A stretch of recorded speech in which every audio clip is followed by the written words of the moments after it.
Salespeople are not to blame. They've probably been misled by their CEO and sales managers into thinking that sales is all about taking orders, which would be the right answer to the question if it weren't so wrong.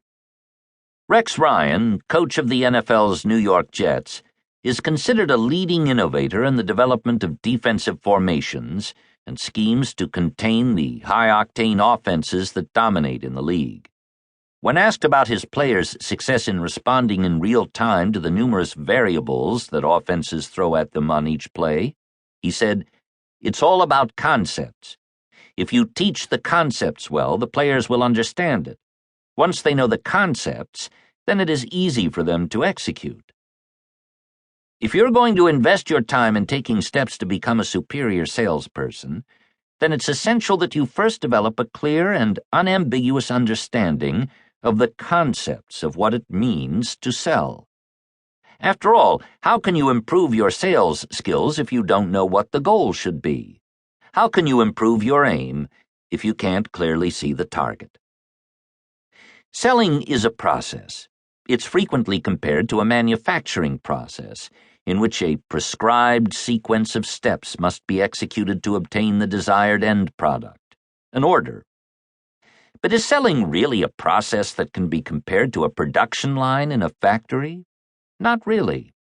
The problem is that a focus on the sales process is nearly always on the output of that process and not on the quality of its inputs. So, yes, selling definitely is a process. But instead of thinking about it as an industrial mechanical process, it's more useful for you to think of it as a recipe. Every recipe has two parts, the ingredients and the preparation. As any chef will tell you, the success of an entree or pastry begins and ends with the quality of the ingredients. Neither the chef's preparations nor the finely honed cooking skills that comprise their process can compensate for poor ingredients. The same holds true for missing ingredients. If I tried to make chocolate chip cookies without the chocolate chips, I would just have cookies. Let's consider your recipe for selling. Instead of thinking of ingredients and preparation, think about concepts and process. You can have what you feel is a robust sales process, but if you don't incorporate the right sales concepts into your selling, then your chances of success are diminished. Like the chocolate chip cookies without the chocolate chips, your selling will lack the ingredients necessary to move your customers to buy from you. What are the required ingredients of a sales process? Imagine that this entire book is a recipe for your favorite energy drink. In this case, it's specifically a sales energy drink. In the first two parts of this book, I'll give you the ingredients for making your own sales energy drink, the sales concepts that will energize, amplify, and maximize your personal sales productivity. The remaining parts of the book are focused on how you will blend these new sales ingredients into a responsive, trusted, and accelerated selling process that produces consistently great results. Productivity consultant David Allen is the master of getting things done. In fact, his best-selling book, Getting Things Done, is about time management.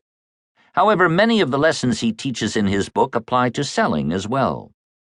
The most relevant lesson for salespeople involves how to break down a bigger task, that is, getting an order, into the logical sequence of events required to help the customer make a purchase decision. Allen talks about needing to know at each step of your process the very next physical action required to move the situation forward. In selling terms, this means knowing at each step of your sales process the very next physical action required to move the customer one step closer to making a purchase decision. This is where salespeople often trip up. The problem is that you really don't know the very next physical action required to move the situation forward. Oh, sure, you'll say to yourself that you need to send a follow-up email to the customer. But why are you sending that email? What information are you going to provide that will move the customer's buying cycle forward? What's the next physical action?